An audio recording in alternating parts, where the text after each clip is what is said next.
This is KRQE News 13 with Dick Niffing and Diane Anderson.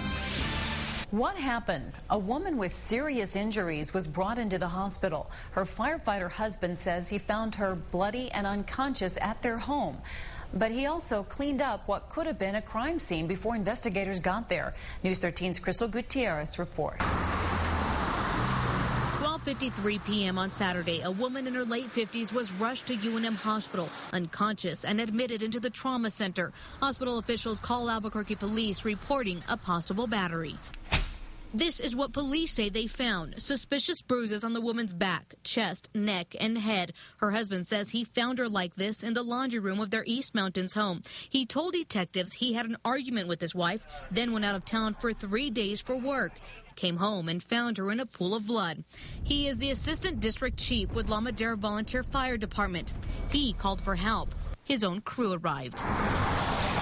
One of the volunteer first responders told hospital staff he saw blood splatter on the wall and blood on the floor.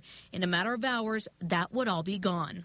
The house sits in Sandoval County. The volunteer fire department never called sheriff's deputies to investigate. In fact, police were not called until the woman was admitted into the hospital. Detectives say while the woman was heavily sedated and on a ventilator, her husband told them he went home to, quote, feed the animals and clean the blood from the floor. 6:30 p.m., Sandoval County deputies were finally called. The house was taped off, but clues about what caused the blood splatter were gone. We do have some questions for him as to why he went and cleaned everything up. Sandoval County deputies are the lead investigators on the case. Even though the word battery shows up 4 times in their reports, they say they're not ready to file charges yet. We have to interview her first.